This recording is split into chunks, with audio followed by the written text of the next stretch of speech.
things you have to do for the FIM International 6 Days of Enduro. This is a transition stage on day 5. It's going to be pretty difficult, steep, long and rocky. But the first guys are coming through now, so I better get out of the way. With one more day of riding on them, those trails had rutted up a little bit more, but as the girls all knew them a little better, there were less penalties handing out today. Despite a couple of crashes earlier on, Jessica Gardner was the fastest Australian and the fastest woman yet again. She won the day overall by 31 seconds, just ahead of one of the Swedish riders, Jessica Johnson. So at the moment, it is still the Australians with one hand on the trophy, but there's still a day to go. Second Australian home, Taylor Jones, counting her time for the first time since day 2. She's had a couple of off days and a couple of extra penalties yesterday, but she was back up into it, and she is third overall. 7 minutes or so behind her teammate. Jessica Johnson is second overall, as I said. She's 2 minutes 45 behind Jessica Gardner. And that's probably a little bit too much to make up in one moto tomorrow in the final test, but you never know, anything can happen. Emily Carlson, number 504, was a little bit further back. She's 5th overall, 13 minutes behind the leader, and just behind her teammate. The Swedes have given it a good run, but let's see what they can do in the motocross test, even though the Australians are favourites for that as well. Geraldine Fournel from France had a decent run just behind Audrey Rossat, who had to change her pipe at the Parc Fermé section, put a new one on her 2-stroke. And that meant she had to take a little bit of extra time to just bolt on a new pipe on her 2-stroke. So the French not losing any time there, and in fact all the girls pretty much getting through clean without dropping any penalties. One person that did was one of the Canadians, Shelby Turner. This is her teammate Lexi Pachut, who was just a little bit further back, but Shelby Turner was the fastest of the Canadians, 6th overall in the women's now, 5th on the day. She lost a fair few minutes yesterday, but picked it up better on the 4th day, and is riding really well and hoping to bring Canada up to challenge France for 3rd.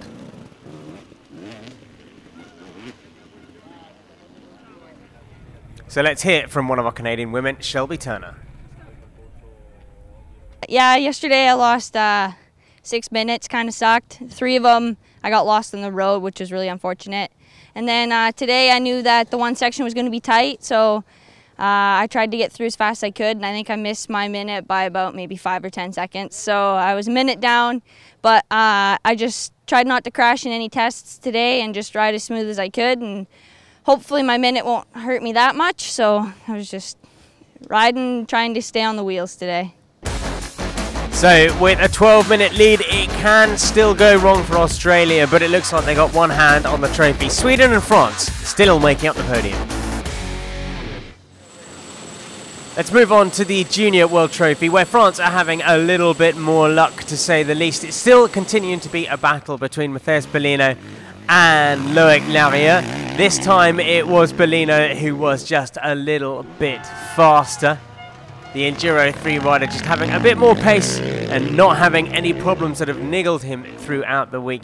He came home just 11 seconds faster than his teammate who dominated the last couple of days. France still faster than anybody out of the juniors, and these two have really dragged their team to a lead which extended by 2 minutes and 45 seconds over Italy on the 5th day of competition. Those two Husaberg riders are actually helping out their manufacturer in the overall standings for the manufacturers. They're second at the moment, along with Pierre-Alexandre René. Those three are just behind KTM1 of Mio, Olbia and Cervantes. Kevin Romer, once again, the third of the French riders, having a little bit of fun and making sure that his team just stay ahead of the Italians for a little bit longer. Some good motocross riders in the French team, and they will be looking to bring it home. On day 6 for the motocross test, Giacomo Redondi was the fastest of the Italians, but once again, the 3 scoring riders were all within 1 minute. These guys are barely separated at all during the day. Rudy Moroni was second, and Gianluca Martini was the 3rd Italian home. Here we go with Rita Romani tackling one of the early climbs in the morning, just kicking up the stones, and still complaints from a lot of the riders that it was just so slippery out there and the big stones just moving around underneath the bike. But some great motocross skills there, and we'll see more of those tomorrow from Moroni. Here's Gianluca Martini, who once again was the third scoring rider for the Italians. And they've lost touch with the French just a little bit more, but they're holding off the British. It was in fact a very tight duel between the British and the Italians for the whole of the fifth day. Jamie McCanny and Danny McCanny once again really pushing hard to try and keep up with the Italians. 9 seconds was the final gap between the two teams in the favour of the Italian riders. Jamie McCanny once again the fastest of the British guys. Really finding good speed on his Husaberg. A little bit more so than his teammate and family member, Dammy McCanny. So McCanny has said that he's looking to maybe change it up from the two-stroke 300cc bike for next year, but we'll see what he's doing soon. Crashed last year in the motocross test, so we're looking forward to not doing that again this year.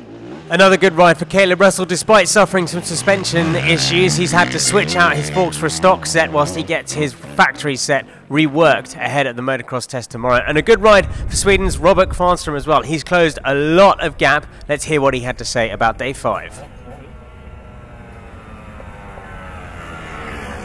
The week was really rough for me. I have some ups and downs, many crashes and mistakes, but we are here. We finished day 5 and I'm happy with my bike and so with my riding, but we're making progress, and for sure for the motocross test we will put in a good show for the fans.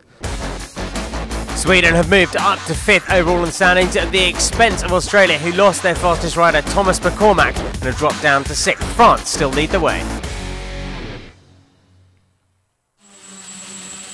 For the World Riders, it was another great day for the French team and for Antoine Mio. Earlier on in the week, he was fending off the attentions of Australians Daniel Milner. Now, with the return of Alex Salvini, the fight was still on again. He's got that shiny new pipe on his 300cc KTM two-stroke, and he was using it to good effect once more. He won 3 stages on his KTM, but he isn't looking forward so much to the motocross test, where he's going to have to face off against Mike Brown. And he thinks that if Brown gets the whole shot, that's going to be it. He's got nothing for the American rider, so he might lose out on that final win. Pierre-Alexandre René was 2nd overall in Enduro to 3rd in the scratch results. Complained a little bit about the slippy specials, but he's working hard to try and stay ahead of this man, Johnny Aubert, who was 3rd in Enduro 2 for the day. Still riding well, but absolutely knackered every time he comes in and gets off the bike. Looks completely wrecked. Jeremy Jolly, once again, 5th in Enduro 1. A little bit worse than yesterday. Lost a little bit of time in the overall to Cristobal Guerrero, but a good solid ride for the Frenchman to bring it home close to the top riders. Taylor Robert was the fastest again of the Americans. Kawasaki rider really finding his groove and enjoying the hard pack of the motocross tracks. He's really come on leaps and bounds this year and has moved up quite a lot.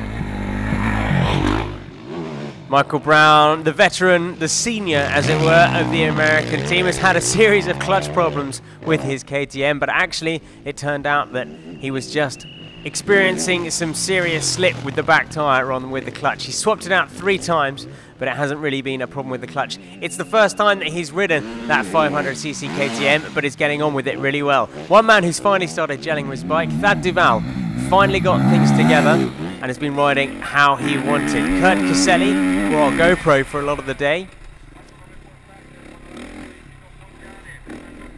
And he had a solid day as well, coming home as the 4th of the American riders.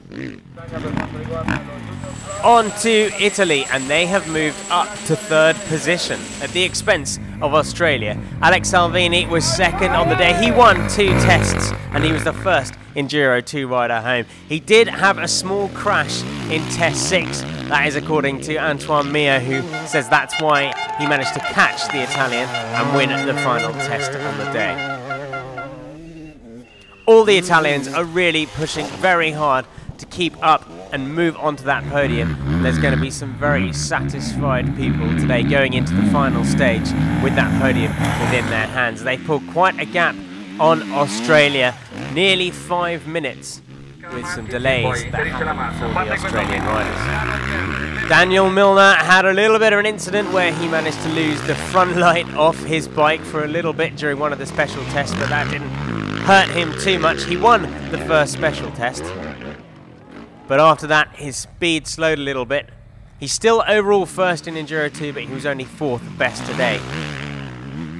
For Josh Strang, it's all coming together in these last couple of days, but too little perhaps and too late to really make a massive impact for the Australian team. They were looking strong, but when Glenn Kearney had a mysterious mechanical problem that cost him 5 minutes towards the end of the day, that meant that Australia have dropped down to 5th position. They're still holding off ahead of Spain, where once again it was Ivan Cervantes who was the fastest rider, just in the Enduro 2 riders for Spain, but overall it was Lorenzo Santolino who was first in Enduro 1. Finally getting the better of Cristobal Guerrero, bringing home the bacon for the Spanish team.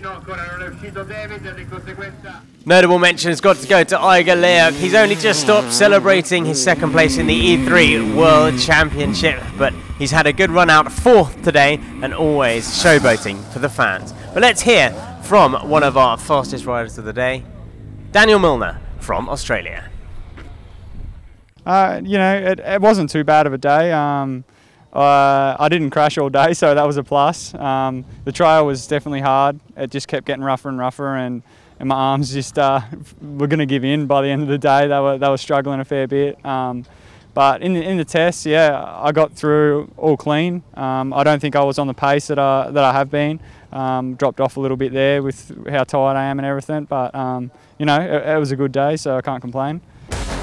So there we go, France, USA, Italy moving up at the expense of Australia, who dropped those 5 minutes, Spain rounding out our top 5. Tomorrow we're going to leave that port and paddock for the final time once the bikes leave Parc Fermé. Travel about an hour outside of Olbia for the conclusion of the 2013 FIM International 6 Days of Enduro, the motocross tests.